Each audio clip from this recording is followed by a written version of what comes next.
Welcome to Answers That Count. If you own a business, you can count on us to give you the answers you need to succeed in all aspects of your business. And now, here's your host, Charles Musgrove. Hello, ladies and gentlemen. Welcome back for another exciting show of Answers That Count. I'm your host, Charles Musgrove, and thank you for joining us again. I am in the Tallahassee studios of Real Talk 93.3, so this is going to be another great show. You know where to find all of our shows. We're on all your favorite podcast channels, Apple Podcast, iHeartRadio. We're on all of those channels, so check us out. Whatever your favorite is, look for Answers That Count there. We're on YouTube, we're on Roku, we're on Amazon Fire TV, so make sure when you go to those channels, subscribe to the channel and hit notify so that you'll be notified when we drop another show. So this is going to be another great show. We've got another exciting episode with our economic talk. We've got economic professor Joe Calhoun in the house. Welcome back, Joe Calhoun from FSU. Yes, thank you. Great to be with you again, Charles. Thank you so much. And if you will just take a note of that beautiful sunshine behind Professor Joe. Man, he is in outside Florida, Tallahassee, Florida, enjoying the beautiful sunshine. So it's good to be in Florida. It's good to be in Tallahassee today, enjoying some beautiful sunshine, cool temperatures, and we're looking forward to another we're going to have a great fall weekend this weekend. So thank you for joining us. And Professor Joe, we've had some great discussions on the economy, and we try to take a look at what's happening in the current economic times, and then we'll delve into one of the economic theories of the book that you're a co-author on. So if we look at one of the headlines I wanted to talk about today was in the Wall Street Journal. This was an article that was published earlier in the week. It talks about the commercial property foreclosures. And, it goes back to one of the topics that we've talked about before, where people in the business world, they have learned how to adapt in this COVID situation. And the adaptation included working remote, working from home, so that you I guess, had your social distance, but you weren't in an office environment. So you were able to work from home or wherever. So unfortunately, what that's done is it's really allowed people to learn how to be less reliant on the traditional office space. So I think part of what you're seeing here with this office foreclosure is that could be something that we see on the horizon. We also see how the effect of that on the retail brick and mortar places. You see where Amazon sales have exploded during this COVID crisis, and just the natural consequence of that is less reliance on the brick and mortar retail shops. Yeah, absolutely. And we started to see this in the retail sector for the past several years, actually. This is not necessarily a new trend. I remember 2 or 3 years ago driving around Tallahassee and some neighboring cities where you drive by and what used to be a storefront was empty, and it had a for rent or for sale sign on there, as the consumer demand has shifted more towards digital online platforms. Obviously, we've all known about Amazon, but even as the traditional brick and mortar stores have focused more of their online business. So this is a trend that started, and no surprise that when the pandemic hit, it just greatly accelerated. Now, as much as we'd like to think that someday we're all just going to snap back to normal, that is clearly not the case, because as you suggest, it's not just the retail brick and mortar, but it's also the traditional office building that has now realized that, I don't have to have this massive office space, which is incredibly expensive. For anybody who is in charge of paying that rent or is in part of that business, they'll be shaking their heads right now going, yes, it's incredibly expensive to either own or rent that kind of space. I mean, it's more than just turning on the lights and turning on the heating and the air conditioning. There's all kinds of other expense that goes with that. So now that businesses have been kind of forced into this brave new world of dealing with COVID, they're also able to look around and say, I can really adapt, and I can take some of these negative things and turn them into positive things in the future. And we're talking about dramatic reduction in costs as you get rid of traditionally what we consider about going to the office. Right. People realize that not only do I don't have to do that, I don't maybe want to do that as much as I did before. It's kind of nice working at home. Yeah, absolutely. And it's, even those businesses and those industries that we don't make that that transition to a virtual setup, I think they're even those are going to be challenged. I think we've talked about the education delivery system in the past, like the university systems, specifically Florida State University. That I don't see that changing in the long term, but that has at least been challenged, and people have had to think about how can we do this better? How can we do it more on a virtual basis? How can we deliver our education through the internet? So it's definitely challenged almost every business, almost every industry out there. Yes, and every industry is concerned about trying to maximize its revenue, maximize its income stream, and minimizing its costs. That's been the standard traditional business model for years, whether you're a nonprofit or whether you're a traditional for-profit. You want to maximize your revenue and lower your costs. Well, we're now having our eyes open to new ways that we can lower our costs. It's certainly a whole lot easier to jump into a Zoom meeting than it is to drive across town or fly across the country or simply drive into my office and spend time and energy there. I already have a home. I already have a computer. It's a very minimal cost to add some software and a web camera and do my meetings in a virtual way. Right. So you teach economics at Florida State University. What's been the delivery method that you're doing this semester, this fall semester? So my classes are very large, and I recognized right away that it was going to be nearly impossible to get all my students into one Zoom call at one time, what we call synchronous delivery, which means instead of standing in front of students Monday, Wednesday, Friday at 10 o'clock, I'll now do a Zoom call Monday, Wednesday, Friday at 10 o'clock. Well, I realized for my class that wasn't going to work very well because of the sheer volume of students. So I'm delivering what we call asynchronous, which means I spent a lot of time in front of a video camera over the summer creating these short video clips of me lecturing, giving presentations, going through the content, breaking it down into small segments because nobody wants to watch a 50-minute video of me talking. So I broke it down in 10 or 15 minutes, and then I posted all those videos on our course management site and told students, this week we're doing Chapter 1. Here's all the videos for Chapter 1. You go watch them, and then we'll have optional Zoom calls where students can ask me questions and we can have some interaction and I can get to know them a little bit. And so we've got basically three models across the university. We've got traditional in-person. We still have quite a few of those. And then we've got remote synchronous, which everybody's in the same Zoom call at the same time. And then we've got remote asynchronous. And it was up to the individual instructor to figure out what best worked for him or her and what best worked for their curriculum. Interesting. So I know before you were like many of the professors there, they took roll for attendance. What are you doing now in this situation? Well, I have to rely on my students a little bit more heavily to just do the right thing and to get their assignments done on time. So I'm not taking any kind of attendance. I tell students I would love to see you on these optional Zoom calls, but they're not required. I'm never going to write down whether you came or not. They're here. I'm here. The call is there for you. If you don't think it's valuable, then don't come, but you still have to get your work done by the end of the week. They've got hard deadlines for some assignments at the end of the week. So if they think they can do it on their own by simply watching the content videos and reading the book, then that's great. If they need a little bit more help, then I'm available to them as much as possible. So theoretically, you created this the videos in advance, and yeah. Let's make the assumption that you can use those videos, or at least a majority of those videos, again for next semester. So what that theoretically has done has freed you up with more time to be able to have more one-on-one Zoom meetings, or still have the one-on-one, if you will, interaction with the students. So you could possibly, everybody sees the value in that. Yes. Yeah. I mean, the students see the value not just of interacting with me, but interacting with each other. Right. Because when students come into class, it really is a social event for them. They get to hang out with their friends. They get to talk about the content. They get to share ideas. Hey, I'm struggling with this. What are you struggling? Can you help me out?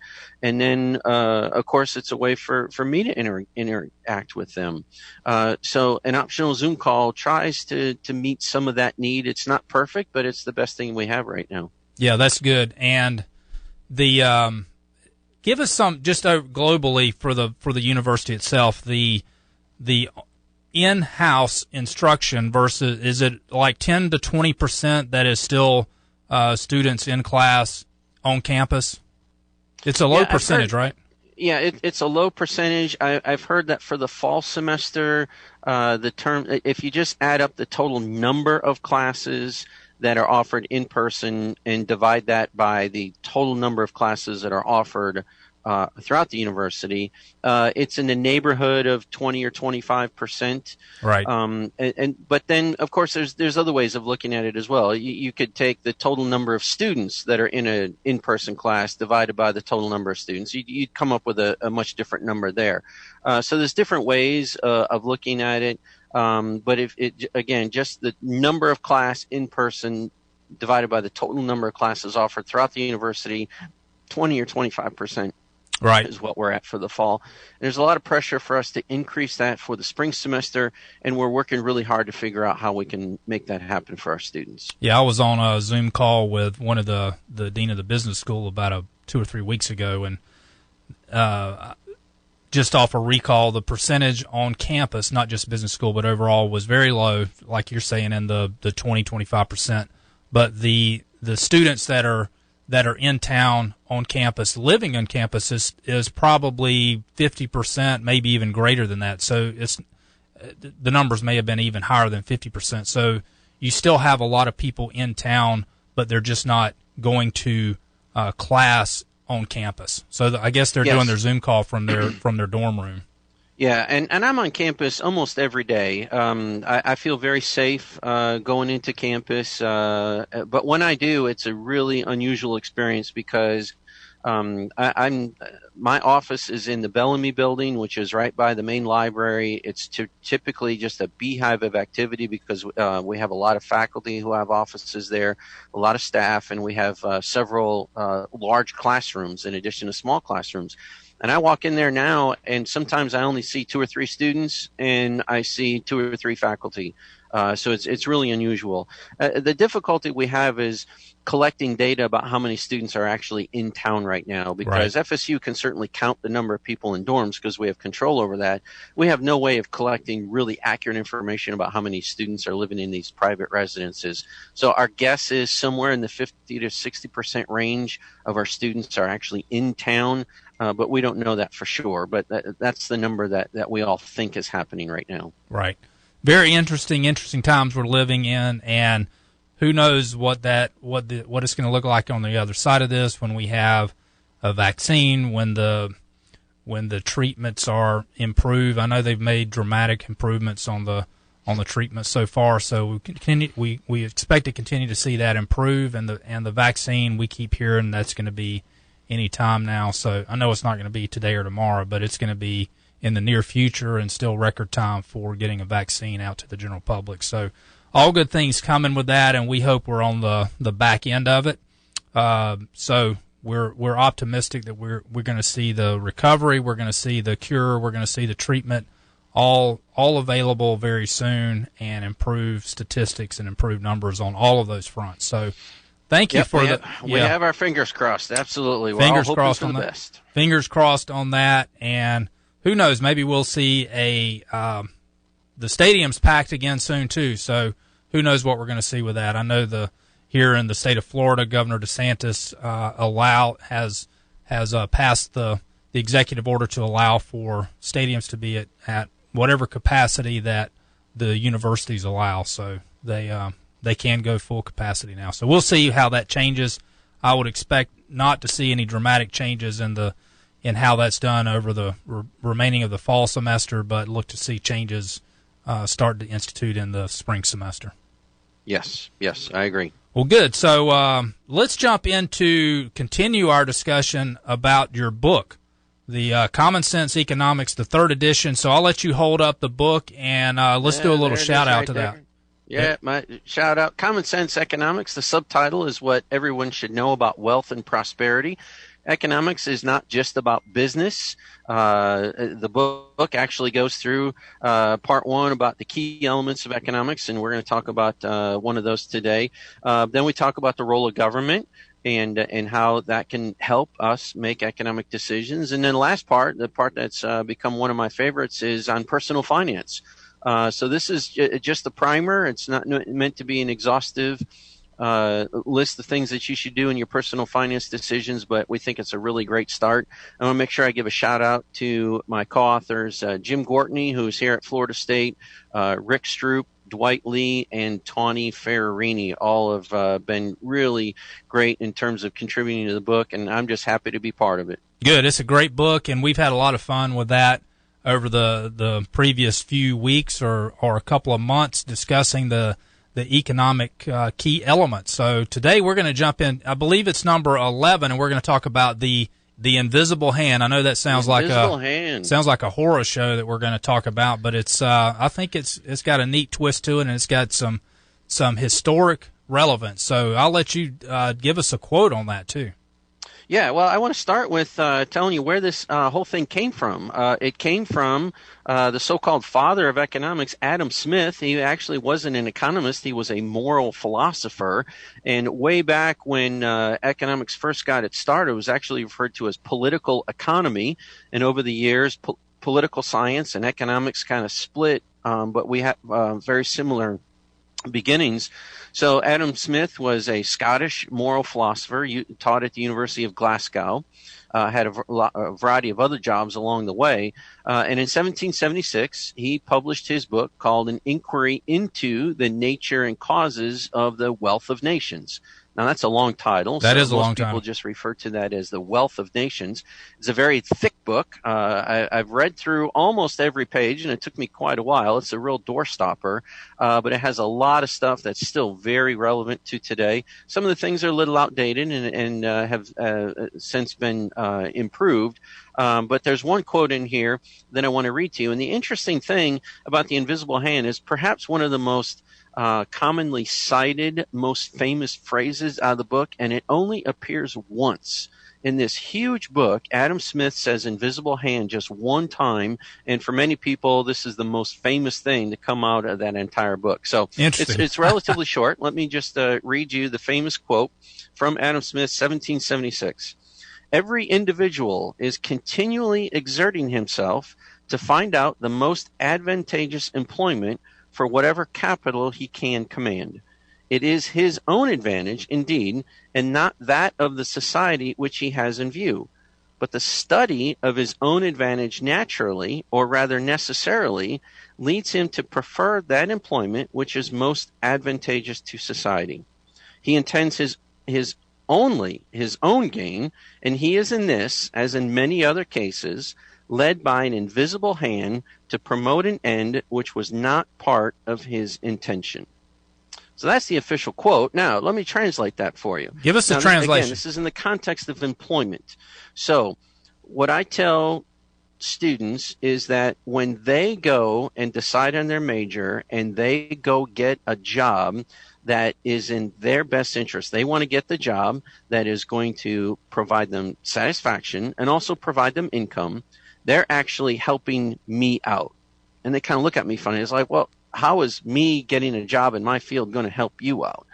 And I remind them that I'm only good at doing a very small number of things. So when they go get a job and it's different than what I can do, that provides me an opportunity to trade with them.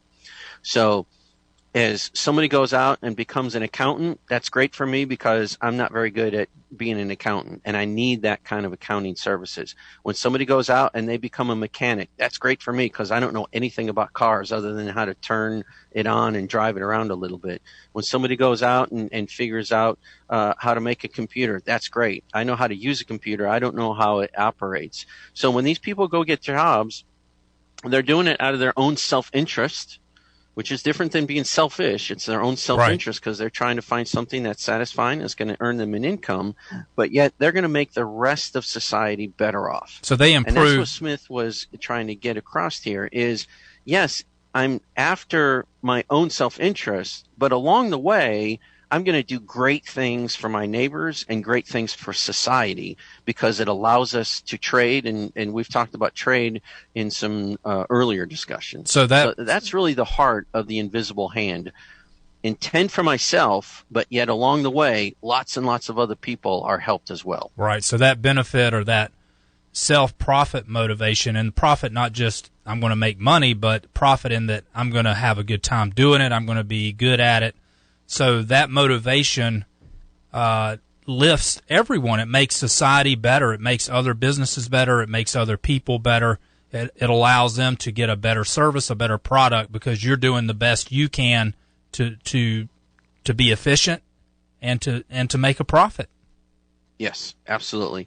And then the consequence of the invisible hand is we actually get order without necessarily having to sit down and draw it up on a piece of paper. So the classic example that I use in class is just imagine the last time you went to the grocery store or to any store and you had your items and you went up to the cashier's line, and there's a whole bunch of cashiers to choose from, right? I mean, if you go during regular business hours, you got maybe sometimes 8 or 10 cashiers to choose from. So your self-interest says, I need to get out of the store and get on with my life as fast as possible. So what do? You try and anticipate what the shortest line is, exactly. Right? We've all played this mental game. You know, you kind of look at everybody and you're like, okay, I think that one's moving the fastest.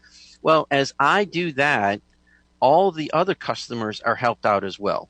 Because just imagine if there were 10 cashiers available and we all lined up at one. Right. Well, that's in nobody's individual self-interest. It's also in nobody's group interest. What would be better if we spread ourselves out? Now, there's two ways of doing that. You just let the individual customer say, you know what, I'm going to decide what I think is going to be the fastest line. Or you have some kind of central planner. You have the manager of the store saying, okay, you go to line 1, you go to line 2. Well, we don't do that, right? So it's a great application of the invisible hand. What I'm trying to do to get my self-interest to profit, that is, get out of the store as quickly as possible, is good for me and it's good for the group, because if everybody acts that way, collectively, we'll get out of the store faster. That's right. Than if we had somebody try to plan this out. Right. Not only is it better for what seems like chaos, hey, just let everybody decide for themselves, actually turns into a very orderly, efficient outcome for the individuals and for the group. Right. Not only is it good for the customers that are there that are in line, but it's also good for the business because they can cycle through more customers as well. Yes, absolutely. And then we've seen businesses take this even one step further. You know, a lot of times what happens is instead of the individual customer choosing which line to go in, and we've all done this, right? You think, oh, that's going to be the shortest line, and then there's a price check, right? And somebody's writing a check, and, you know, all of a sudden you're like, oh, great, I picked wrongly. And you kind of look over your shoulder, and you know, the 3 people behind you are already in their car out the door, and you're like, oh, I missed this one. Well, what we've seen is, instead of lining up in the individual stations, there's just kind of a general queue. Right. And then when the next available cashier becomes open, then the person just jumps to the next available one. Right. So there's all kinds of extensions and applications for how it's good to get these people out the door, because no manager of a firm wants to see a big backlog of customers just waiting in line to pay their bill. They want to get those people paid and out the door so that they can go about their business. Right. I don't know if this was Professor Joe's input into this theory or if it was actually from Adam Smith, but when you said that there could be a central planner that said, okay, you go next, you go to this line, that could be interpreted as the federal government imposing some type of regulation, or they could be putting like we talked about, the cash for clunkers, where they're imposing themselves or their will on what happens in a free economy, and the outcome of that may not be good. There may be some unintended consequences of that interference. Yeah, that's true, but it goes even a step beyond that. So, for those in the audience who are a little bit older, you'll remember the old Soviet Union. And here I'm talking literally about the USSR. That was the classic example of a centrally planned economy where you had a handful of bureaucrats at the top of the government saying, this is what we're going to produce as an economy. This is how we're going to produce it, and this is who's going to get it. Now, just imagine we tried to impose that in the United States, where you went to Congress and the Senate and you said, you decide what items American businesses are going to produce, how they're going to produce them, in what quantities, and then you're also going to decide which consumers get those things. Yeah. That's what was happening in the Soviet Union in the 70s and the 80s.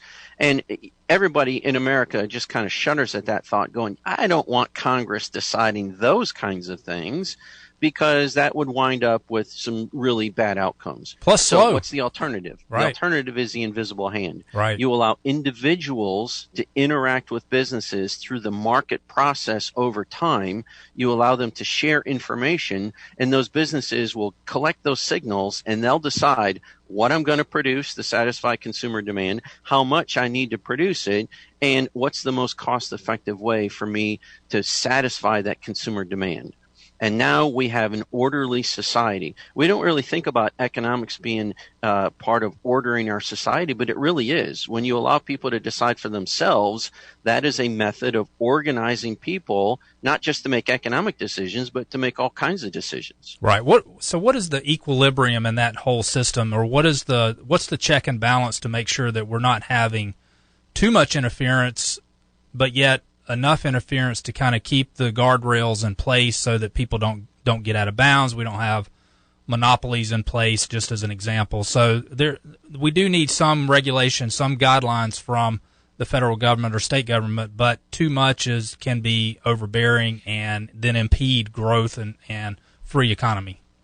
Absolutely. And this is where many times I don't like to use the word free market, because free market gives the connotation that people can just do whatever they want. You know, there's no rules, there's no guardrails. People can just come and go as they please, do whatever they want. And that's not really what it is. So a market can impose its own guardrails and its own culture and its own regulations. But absolutely, there is a role for government here, a very necessary role at both the state level and the federal level to set those boundaries. It's just like if you open up a new game, you want to know what the rules are. So the rules are the guardrails. The rules are the regulations that make sure that the game is being played to the best possible way. And same thing with our federal and state regulations. They're setting the guardrails so everybody knows what the rules are, and we operate within those confines. That's absolutely necessary to have an efficient market. But we don't always have to have government regulation. As I mentioned, markets can come up with their own rules.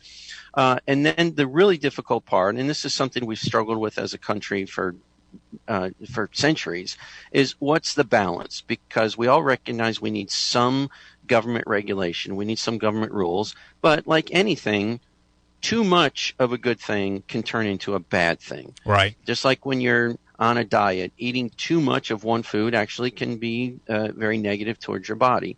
So you need to find that balance. And of course, we're going to disagree on where that balance is. I'm going to draw the line here. You're going to draw the line just a little bit farther or a little bit shorter than that. And we're probably going to have some disagreement about exactly where that boundary should be.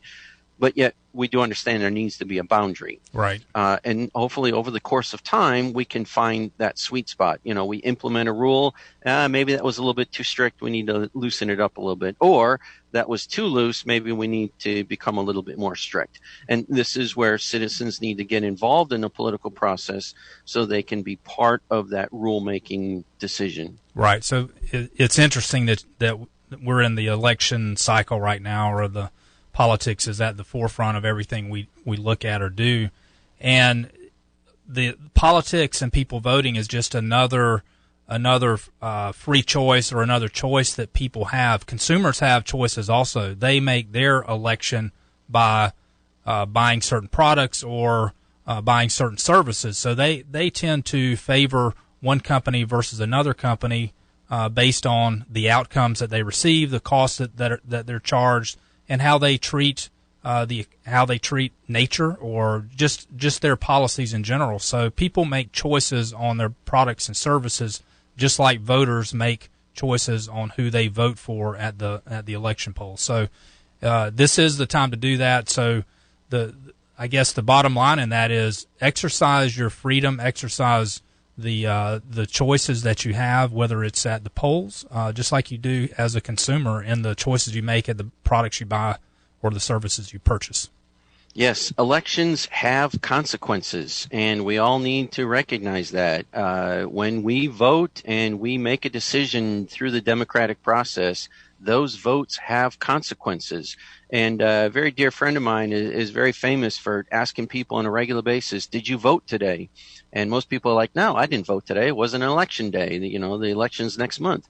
And he reminds them that people vote every single day. You vote in the marketplace of ideas. Yes. And you vote in the actual marketplace in terms of the businesses that you go to. Just ask yourself, what did you have for lunch today? Well, that was a vote, That's right? You voted for the turkey sandwich as opposed to the ham sandwich or from the hamburger, whatever your choices were. You cast a vote today in the marketplace. And when you're thinking about the marketplace of ideas, you promote certain ideas. You say, yes, I'm going to support that one, and you vote for an idea. We vote almost every minute of every day because of the choices that we make. And many times we vote with our feet. Think about all the businesses that you don't go to. You're sending them a very strong signal. Hey, I don't go there because there's a reason. And you do go to those places that you buy stuff because there's a very good reason there. You don't just throw darts at a wall and say, well, I'm going to go have this for lunch today. There's some very specific reasons. So we vote every day as consumers. Yeah, that's a good point. And it's also, when you said people vote with their feet, if you've noticed some of the exodus from high tax states, people are leaving those states just because of that. They feel like the competition or the tax they pay leaves too little in their paycheck after they pay all those taxes, or the burdens or the regulations are too high in those states. So they've made the choice to leave those states and go elsewhere where the burdens they think are less. So they have made their vote with their feet by leaving. Yes, and that's the beauty of our country, is that I don't have to go get permission from the federal government if I want to move from Florida to Georgia. If I think Georgia has got a better set of policies, I just pick up my stuff and I move. And I'm still a citizen of the United States. Right. And I've lived in several states in my lifetime. Very happy to be a Floridian right now. But if for some reason Florida started changing laws in a way that wasn't conducive to my beliefs or the way I like to think or the way I like to live, then I can pack up and move across the border, and I can go anywhere within the 50 states. And that's a great thing that we Americans have, and we need to remember that, and we need to cherish that. Absolutely. Joe, that's what I like about these chats that we have together. We talk about probably some old and historic economic theories, but we always apply it to today's living, today's what we're seeing in the newspaper today, what we're living on an everyday basis in our current economy. So it's good to bring that, right into home. How does it affect us today? What are we seeing in the newspaper? What are we seeing in our streets and our economies today? So anything else that we want to touch on the invisible hand? This is I know this was created by Adam Smith a long time ago. So what else did we learn from him? Well, I think it's just important to recognize the consequence of the invisible hand. If you forget the quote, if you forget where it came from, if people can just understand the consequences of it, and the greatest example is actually at the grocery store. You think about Tallahassee, Florida. Many people in the world have never heard of Tallahassee, Florida. Couldn't point it out on a map even if you offered them a big reward for it. But yet in little old Tallahassee, that most of the world has never heard of, we have almost the exact number of items on the shelves that consumers want to buy. It's a pretty rare occurrence that you go to any store and you want to buy something and it's not there. I mean, just think back to the last time you went to Publix and you went to buy something and the shelf was empty. That's a pretty unusual circumstance. And how does that happen? That happens because the invisible hand. Publix cares about itself, certainly, And by caring about itself, it cares for its customers. And how does it care for its customers? It makes sure that it has the quantities there in about the right amount that people want to buy. So self-interested, yes. Chick-fil-A cares about me, but only to the extent that it can satisfy their self-interest. Does Chick-fil-A really care about my belly and my calorie count? Not really, but in order to care about itself, it has to care about me a little bit. It has to give me a product and an experience that I'm willing to give money for because there's lots of alternatives. And if they're not doing a good job, then I'm going to vote with my feet and I'm going to go somewhere else. So it's the consequence of the invisible hand that I really want people to focus on. We get societal order, we get efficient outcomes, and we get cooperation in ways that we could never get if all of this was centrally planned by a handful of people at the top of our government. Absolutely. And so much of that is done without implementing regulations. Just leave people to do what they naturally do best. Yeah, and you see this on the playgrounds of schools all the time, right? Kids make up their own rule. You know, they just go out to recess and somebody starts playing, and the rules kind of evolve. You know, they may not all be there at the very beginning, but over the course of that playtime, the rules will evolve. So if you allow markets and people to make up their own rules, many times they will get the job done. Now, sometimes they won't. And we recognize that, and that's the role for government, is to come in and maybe push them a little farther than what they want to. But many times, smart people will make up their own rules that will get efficient, good outcomes, not just for them, but also for the rest of society, and also good for the environment. It's not that, hey, we're going to make up rules such that we just tear down all the trees and pollute the water. That's in nobody's self-interest either. So if we allow markets to get a good start, a lot of times they'll create some pretty good rules on their own. And when they're short, then we turn to the government and ask for some more help. Absolutely. Joe, this has been another informative show on another important economic theory. So thank you again for joining us from Tallahassee, Florida, out by the pool in the beautiful sunshine in the state of Florida and the capital of Florida, Tallahassee. Tallahassee. I love living here, love being in Florida, and this day like today is exactly why I love living in Florida. It's a perfect day outside. Absolutely. You have seen it here. I am your host of Answers That Count, Charles Musgrove. Thank you for joining us for another great show. You know where to find us on all the podcast channels, whatever your favorite, check us out there. And we're on YouTube. Be sure to subscribe to us and hit the notification button so that you'll be notified when future shows are posted. Thank you for joining us. Again, have a great day. Have a blessed week. Peace. Answers That Count is brought to you by the Bean Team. For all your business accounting needs, visit beanteam.com for more info. You can listen to more episodes of Answers That Count on YouTube, Spotify, Apple Podcasts, and iHeartRadio, or visit AnswersThatCount.com.